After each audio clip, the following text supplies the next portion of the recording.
Servus, Glück auf und herzlich willkommen zum weiteren FC Bayern Talk. Ja Leute, diesmal der FC Bayern verpflichtet Michael Olise. Ich hoffe, ich spreche es richtig aus, wahrscheinlich nicht. Wir werden es wahrscheinlich in den kommenden Wochen erfahren, wie wir es richtig aussprechen. Mein Französisch ist nicht vorhanden, Leute. Ja, endlich ein Transfer für die Offensive. Für die offensive Außenbahn rechts, vorzugsweise. Was den einen oder anderen Spieler sehr wahrscheinlich ein bisschen unter Druck setzen wird. Und vielleicht auch den einen oder anderen Abgang provozieren wird. Wir werden es sehen. Generell zu der gesamten Zu- und Abgangsgeschichte werde ich was am Ende des Videos sagen. Wir werden uns erstmal den Spieler angucken, zumindest die Infos, die es hier gerade gibt auf FC Bayern, auf dem FC Bayern Internetseite, und dann werden wir mal ein bisschen, oder werde ich mal meine Meinung teilen zum bisherigen Transferfenster und was ich noch erwarte. Gut, Leute, also FC Bayern, Neuzugang Michael Olise im Porträt. Der FC Bayern hat den 22-jährigen französischen Offensivspieler von Crystal Palace unter Vertrag genommen. Also ich habe den gar nicht auf dem Schirm gehabt, ne? Nur mal. Also wenn ihr das hattet, Chapeau. Im Porträt stellen wir euch den im Londoner Stadtteil Hammersmith geborenen Dribbelkünstler genauer vor. Der Junioren-Nationalspieler Frankreich spielt vorzugsweise auf der rechten Außenbahn. In der abgelaufenen Spielzeit erzielte er in 19 Premier League Partien 10 Tore und legte 6 weitere Treffer vor. Was stark ist, er ist recht in der Premier League. Ich denke, da brauchen wir nicht drüber reden. Damit trug er entscheidend dazu bei, dass die Eagles nach 9 Jahren erstmals wieder unter den besten 10 Teams der höchsten englischen Spielklasse landen. Ja, er hat natürlich nur 19 Partien bestritten, weil er verletzt war. Ja, da bin ich sehr gespannt. Die Verletzung müssen wir ja in den Griff bekommen. Ich würde sagen, wir gehen mal direkt rein hier in das Video. Ja, mach mal, ne?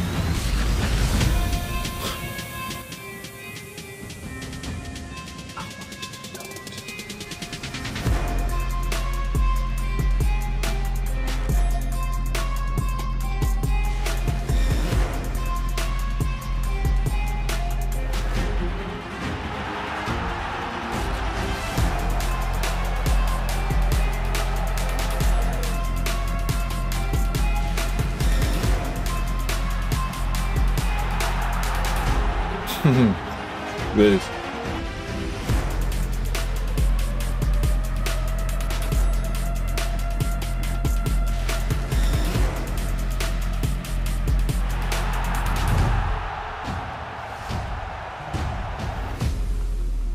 Ja, man kennt's ja, ne? In den Videos siehst du immer das Beste des Besten.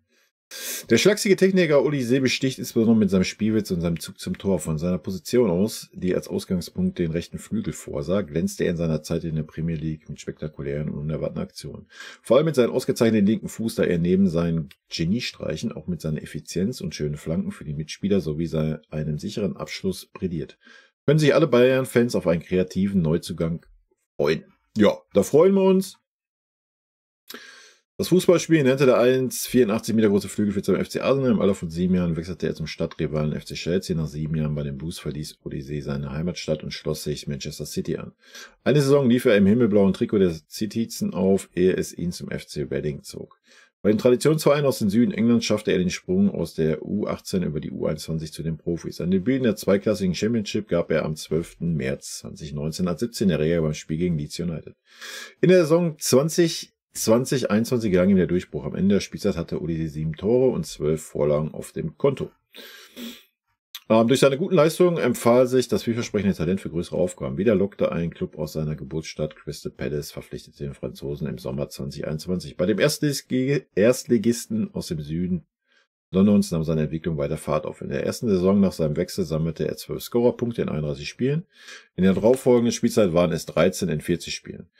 2023/24 kam Olise aufgrund von Verletzungen zwar nur auf 19 Einsätze, konnte dabei allerdings satte 16 Torbeteiligung, 10 Treffer, 6 Vorlagen verzeichnen. Eine beeindruckende Ausbeute.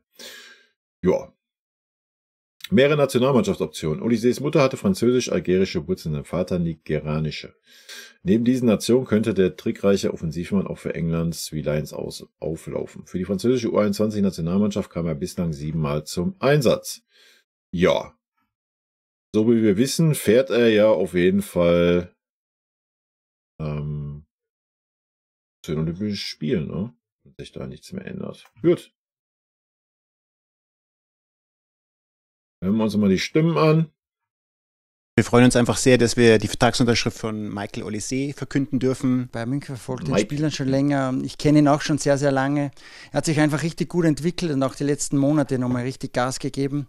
Und darum sind wir jetzt sehr, sehr happy, dass wir uns durchgesetzt haben und er sich für uns entschieden hat. Michael ist ein Unterschiedsspieler, der besondere Momente kreieren kann, der durch Dribblings Situationen auflösen kann, der extrem torgefährlich ist, der mit seinem linken Fuß immer wieder nach innen kommen kann, vom rechten Flügel aus, der im Zentrum spielen kann, in diesen Halbräumen sozusagen.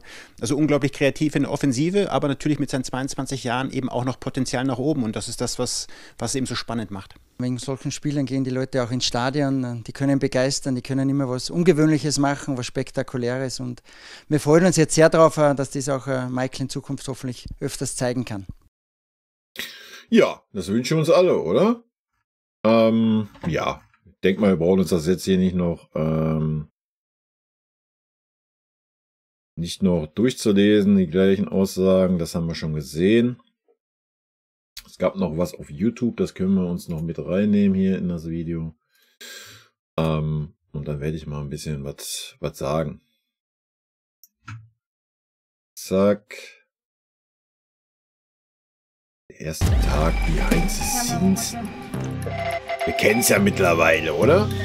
Das ist ja immer riesen...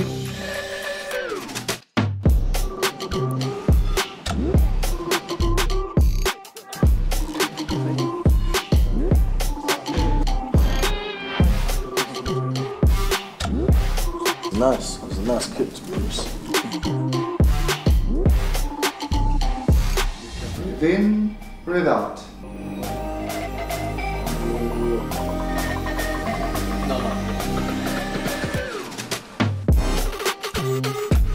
Next year, you keep this, okay? Yeah, that's the plan. Okay, good. Ja, na klar. I think you spell Bogenhausen. Because I just typed it in correctly first try. Here to the left starts the club already.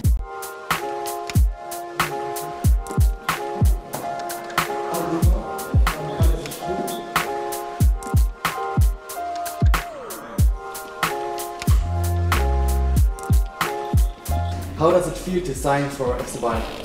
It feels good. It's a big club. It's a top team. So I'm excited to get started. What do you want to achieve with FC Bayern? To win as much as possible.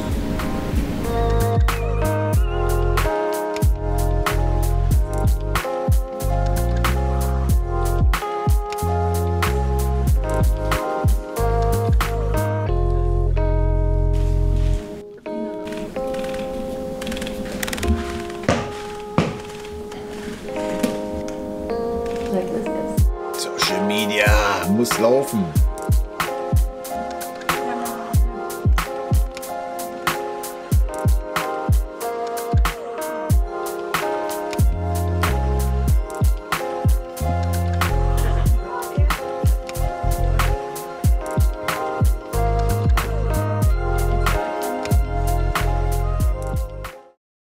Ja, Leute, das waren alle Infos, die wir jetzt auf die Schnelle kriegen konnten.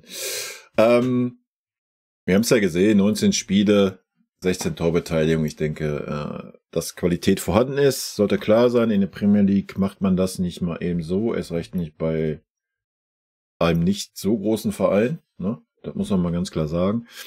Ich habe den Spieler absolut null auf dem Schirm gehabt. Ich weiß nicht, wie es den einen oder anderen von euch geht. Könnt ihr mir gerne in die Kommentare schreiben. Das, was ich jetzt gesehen habe, was natürlich nicht viel ist, sieht vielversprechend aus. Ein junger Spieler mit 22, der sich von Jahr zu Jahr gesteigert hat. Ich weiß nicht, 50 Millionen, 51 Millionen, die da im Raum stehen, angeblich. Das ist halt der heutige Preis. Ja, ich kann ja mal kurz gucken, was er denn für einen Marktwert wirklich hat. Aber so ist das einfach heutzutage, ne? Also du kriegst halt keine Spieler mehr für Nehmen wir Ribery-Raumzeiten für 25, 30 Millionen. Ja, Marktwert sind 55 Millionen. Ja, also zum marktwertgerechten Preis verpflichtet. Wie gesagt, so sind halt einfach heutzutage die Preise.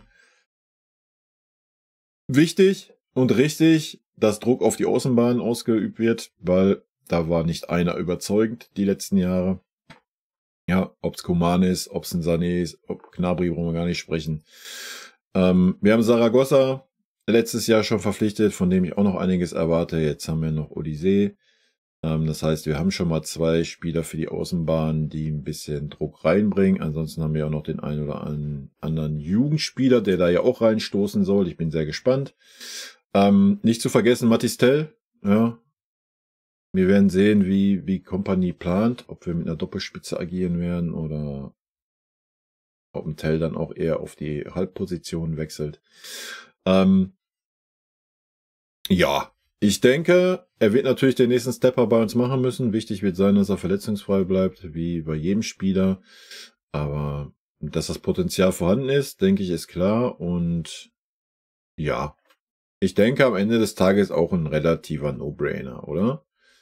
Ich denke, marktwertgerechter Preis, selbst wenn er bei uns jetzt versagen sollte, wirst du ihn immer noch wieder 1, 2 Jahren. Hört sich scheiße an, aber loswerden. Ja, wirst wahrscheinlich keine 50 Millionen mehr kriegen, wahrscheinlich nur 30. Aber so ist das Geschäft halt heutzutage einfach. Ne? Ich bin sehr gespannt auf ihn. Ne? Ich denke, man gibt auch keine 50 Millionen aus, um ihn als Ersatzspieler zu sehen. Ne? Also können wir davon ausgehen, dass noch einiges passieren wird in unserem Kader. Und damit würde ich sagen, machen wir mal den Schwenk. Zur generellen Situation. Also erstmal ist es gut, dass wir hier Bam, Bam, Bam machen, ne, wie es aktuell scheint. Das ist sehr gut. Durch die EM verzögert sich natürlich einiges, ist ja gar keine Frage. Ich gehe davon aus, dass ein Palhinha noch verpflichtet wird, wenn man zumindest teilweise glauben darf, was so geschrieben wird. Ich habe ihn jetzt bei der EM ein bisschen gesehen, da war er bärenstark und wird unsere Probleme, was das defensive Verhalten angeht, auf jeden Fall lösen. Absolute Maschine, ein richtiger Sechser, genau das, was uns fehlt. Ja. Ja, natürlich wird er nicht günstig sein für das Alter, fast 29. Aber man hat Qualität dann. Ja, und Qualität, die defensiv dir das gibt, was uns seit Jahren fehlt. Ja. Ich gehe davon aus, dass ein Jonathan Tah noch kommen wird, auch wenn da komische, widersprüchliche Sachen geschrieben werden, gehe ich von aus. Bedeutet natürlich im Umkehrschluss, es müssen Abgänge her. Ja, und das ist wahrscheinlich auch die Sache, die schwieriger sein wird. Wir sind bei denselben Spielern, wie wir es seit 2 Jahren sagen. Ja. Ich denke, Leon wird super schwer haben. Erst recht, wenn Palhinha verpflichtet wird. Ich denke, wir werden Palhinha, Pavlovic sehr wahrscheinlich dann dort sehen. Wir haben Conny Leimer, ja, der mit Sicherheit auch bleiben wird, der auch seine Spielzeit bekommen wird. Auch da ist die Frage, wie geplant wird im Mittelfeld. Ne? Du hast natürlich auch noch Musiala, den du auf die Offensive 8 ziehen könntest, wenn du mit einem Palhinha spielst, was Musiala auch zugutekommen könnte, wenn er ein bisschen mehr außer Tiefe kommen kann. Also Möglichkeiten gibt's da genug. Ja, na klar, wir können auch das Thema Kimmich aufmachen, dem vielleicht auch ein defensiver Part im Mittelfeld sehr gut zu Gesicht stehen könnte. Ja, darf man auch nicht vergessen. Für Neon wird's ganz eng, denke ich. Ja. Auch für Kimmich wird's ganz eng. Und ich bleibe auch bei meiner Meinung. Es ist einfach an der Zeit für beide, sich auf neue Sachen einzulassen. Ja, das ist für uns gut, das ist für die Spieler gut. Beide haben nicht mehr das Standing, was sie noch vor 2, 3 Jahren bei uns hatten. Was auch völlig normal ist nach den Leistungen, die sie gezeigt haben. Es wird sehr interessant zu sehen sein, ob wir nur ansatzweise diese Spieler in Anführungsstrichen loswerden. Ich denke, für den Kimmich gibt's immer einen Markt, da muss einfach nur Kimmich wollen. Auch für den Leon gibt's ja den einen oder anderen Interessenten, auch da wird's drauf ankommen, ob Leon will. Die werden beide Abstriche beim Gehalt machen müssen. steht ja auch eine Verlängerung mit Kimmich im Raum, aber auch da muss er Abstriche machen. Das sind natürlich alles nur Sachen, die Zeitungen schreiben. Wie es am Ende des Tages wird, werden wir sehen. Es wird auf jeden Fall spannend bleiben. Und wenn wir dann mal in die Innenverteidigung zurückrücken, wir haben Ito verpflichtet, wir werden Tah verpflichten, das heißt, es werden 2 Innenverteidiger gehen. Es sei denn, wir wollen durchgehend mit Dreierkette spielen, was dann wiederum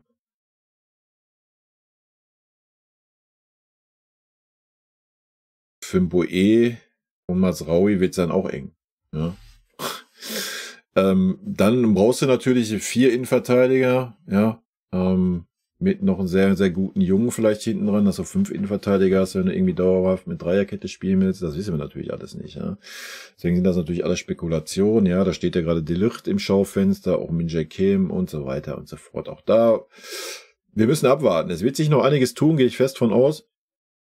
Wenn wir dann nach vorne gehen auf die Außen, wie gesagt, ich denke, Zaragoza wird eine fairere Chance kriegen. Ich denke, der eine oder andere Jugendspieler wird eine faire Chance kriegen. Mathis Tell, der die ganze Vorbereitung mitmacht, nicht nach Olympia geht.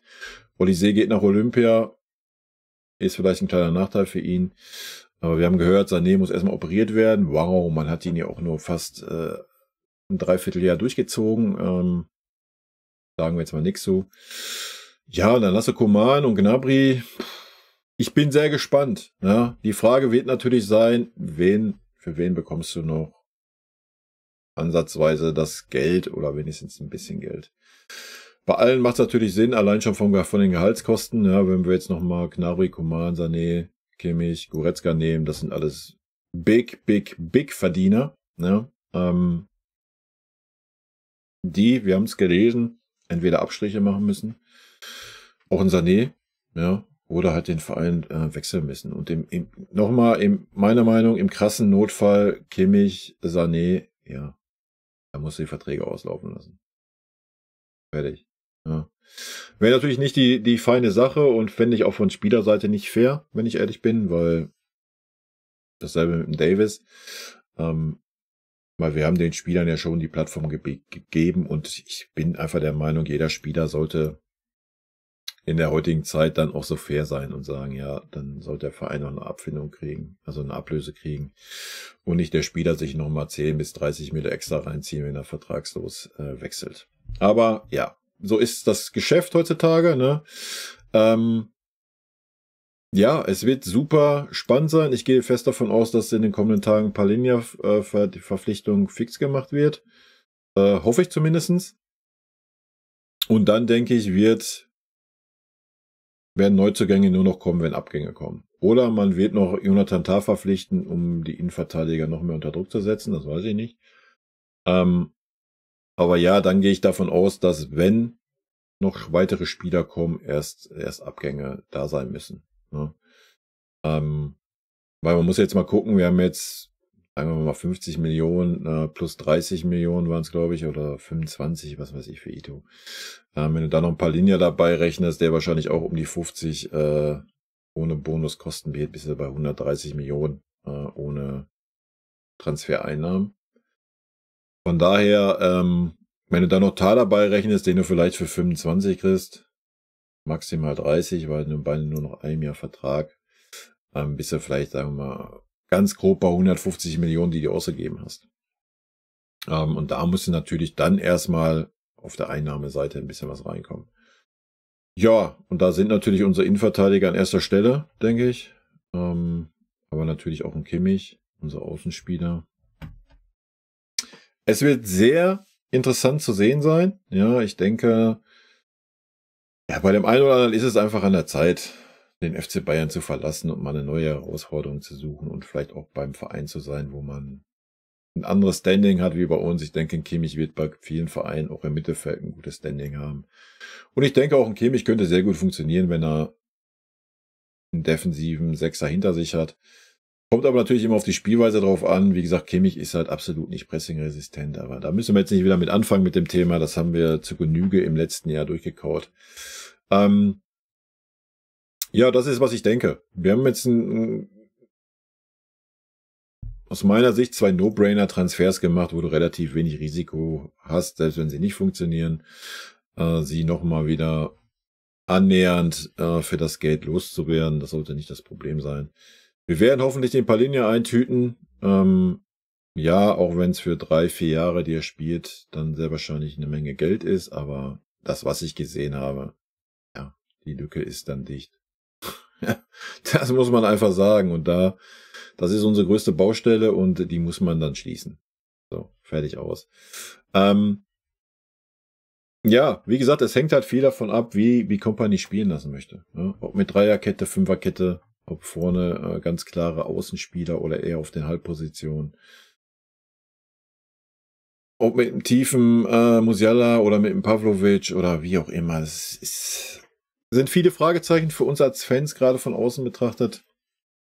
Olli sehe jetzt mit Sicherheit kein Transfer, wo alle schreien, ja, aber die Bombe schlechthin. Also ich kannte ihn halt gar nicht zum Beispiel. Aber für mich hat er viel Potenzial, ist jung, also von daher relativ wenig Risiko, was das Finanzielle anbelangt. Und wie gesagt, 19 Spiele in der Premier League, 16 Torbeteiligung musst du halt auch erstmal haben. Ja, von daher sollte da schon gut was gehen und sollte auch einen gewissen Druck auf den einen oder anderen Spieler ausüben. Und wir brauchen frische Impulse in dieser Mannschaft. Und wir dürfen auch nicht vergessen, Rechtsverteidiger Posi haben wir auch noch einen Boe, von dem wir auch noch gar nichts gesehen haben, der in meinen Augen auch, wenn er den nächsten Stepper macht, eine richtige Kanone bei uns sein kann. Ja, unsere Linksverteidigerposition ist dann ein bisschen offen, aber ja, mal abwarten. Du hast einen Mazraoui, der die spielen kann, du hast einen Guerrero, der die spielen kann. Davis ist auch immer noch da, wovon ich hoffe, dass das noch geregelt wird. Du hast aber auch einen Stanley, der die spielen kann. Du hast Nachwuchsspieler, die spielen können. Du hast jetzt noch einen Ito. Also es ist auch nicht so, dass du keine Möglichkeiten hast, auf dieser Position. Aber es ist aktuell für mich schwer zu sagen, spielen wir lieber Dreierkette oder Fünferkette oder Viererkette? Ist gerade wirklich schwer, das einzuordnen. Vielleicht will man sich da auch die Option aufhalten, variabel sein, was völlig fein ist. Und man muss ja fairerweise auch sagen, wir werden nicht weniger Spiele haben nächstes Jahr. Nächstes Jahr ist dann auch noch diese Club-WM. Ja, gut, das sind jetzt nicht so viele Spiele, je nachdem, wie weit man kommt, sind es 3 oder 4 Spiele oder sowas. Aber es sind halt alles Belastungen. Und man muss halt, wir haben es letzte Saison gesehen, man muss halt da hinkommen, dass der Kader größer ist. Ja? Und entweder integriert man 5, 6 Jugendspieler fest in diesen Kader oder ja, man hat halt gestandene Spieler. Wenn wir jetzt unsere Innenverteidiger nehmen, da haben wir jetzt 4. Ja, der 5. ist vielleicht im Anmarsch. Gut, soll es jetzt mit Dreierkette spielen wollen, sind 5 jetzt auch nicht so schlecht unbedingt. Ja, ja, wir werden sehen. Es ist spannend aktuell, weil man nicht weiß, wie geplant wird, wie der Kader strukturiert wird. Ich freue mich drauf. Es werden spannende Wochen werden und ich denke, man sieht auf jeden Fall, dass schon Arbeit getan wurde. Ja, und ich bin bisher zufrieden. Wie gesagt, die EM hat halt jetzt einiges da ins Stocken gebracht. Das ist halt normal. Und ich bin da guter Dinge. Ja, wie gesagt, wenn Palhinha eingetütet wird, dann bin ich sehr, sehr guter Dinge. Dann haben wir schon eine stabile Basis, wenn wir dann noch 2, 3 Leute loswerden, die wir loswerden wollen, um vielleicht auch mal eine bessere Mischung in den Kader zu kriegen von der Führungsetage her. Vielleicht wird dann sogar noch der eine oder andere verpflichtet, wer weiß. Ja. Dann bin ich sehr, sehr guter Dinge, Leute. Ja, es ist auf jeden Fall das richtige Zeichen an diese Mannschaft. Erst recht, wenn Palhinha verpflichtet wird, dann wird sich der eine oder andere Gedanken machen müssen. Ich glaube auch, wenn wir jetzt nochmal das Kimmich-Thema nehmen, ich glaube nicht, dass ein Kimmich jetzt als Rechtsverteidiger bei uns gesetzt wäre. Erst recht nicht durch die Verlängerung mit Stanley, ja, mit dem Boe, den wir haben, mit dem Mazraoui. Also, und im Mittelfeld, wenn Palhinha kommt, ist ein Palhinha der Sechser. Punkt. Ja. Ich weiß nicht, wie man dann mit dem Pavlo plant, ob man Pavlo als Achter plant oder Pavlo dann als Alternative, der noch lernt von Palhinha, keine Ahnung. Das sind halt alles so Themen, die super interessant sind, aber klar, wer mit Pavlo verlängert, wir bauen auf den Pavlo in der Zukunft. So, ja, du hast einen Palhinha dann, so, du hast einen Conny Leimer, du hast schon mal 3 Leute für 2 Positionen. Ja. Von daher wird da auch einer noch wechseln müssen. Ne, ob es ein Leon sein wird, der es zum Schluss jetzt auch nicht so schlecht gemacht hat. Aber ja, wir drehen uns im Kreis. Ich kann mich da nur wiederholen. Es bleibt weiterhin spannend. Aber das sind die richtigen Zeichen, auch an die etablierten Spieler, dass sie sehen, ja, jetzt entweder liefere ich wieder, was völlig fein ist, ne? Nochmal, Leon war stark. Kimmich war stark. Ja? Die waren lange Zeit auf einem hohen Niveau. Das war jetzt nicht so Sané, Gnabry-mäßig, ja, die immer nur ihre 10, 15 Spiele hatten und dann so durchschnitts vor sich hingedümpelt haben. Auch Coman war immer stark. Hat letzte Saison eine schwierige Saison gehabt unterm Tuchel, gar keine Frage. Von daher, wenn sie wieder dahin kommen, ja, wenn Goretzka jetzt wieder dahin kommt und performt und macht und tut und bereit ist, Abstriche beim Gehalt in Kauf zu nehmen, ja, let's go, Leon. Ich mag Leon sehr, ja, ist ja natürlich bei uns gern gesehen. Wenn das aber nicht auf dem Rasen kriegt, ja, dann ist die Zeit vorbei. Bin gespannt, wie hart ein Eberl das durchzieht mit dem Freund. Ja, es wurde angekündigt letzte Saison. Ich denke, er hat genug Monate Zeit gehabt, sich die Leistungen anzugucken, der Spieler. Anscheinend hat man die richtigen Schlüsse gezogen. Jetzt geht es daran, das weiter umzusetzen. Und dann geht es darum, den einen oder anderen Spieler wegzutransferieren und dann hoffentlich eine neue Untercompany, ein neues Gen in diese Mannschaft zu pflanzen und vor allen Dingen auch eine neue Führungsstruktur, was noch schwer wird wegen Neuer und Müller, wenn wir ganz ehrlich sind. Da bin ich sehr gespannt, wie das noch gemanagt wird von Company dann. Also wir werden weiterhin viele Baustellen noch haben in dieser Mannschaft, aber ich denke, was man bisher getätigt hat und was man sonst so gerüchtemäßig hört, sind wir auf jeden Fall auf einem guten Weg und die nächsten Wochen werden spannend bleiben und werden. Ja, und da freue ich mich drauf. Und wenn der Kader dann endlich mal steht, dann wird es natürlich auch wie immer von mir so eine kleine Kader-Vorabbewertung geben. Ja, und in diesem Sinne, Leute, wie immer, haut mir gerne eure Meinung raus. Wenn es ein paar werden, werde ich zu diesem Video hier dann auch ein Kommentarvideo machen. Also haut gerne in die Tasten. In diesem Sinne, Leute, rot-weiße Grüße gehen raus. Bleibt gesund. Tschüssi. Vielen lieben Dank für euren Support hier auf dem Kanal. Und in diesem Sinne, gute Freunde kann niemand trennen.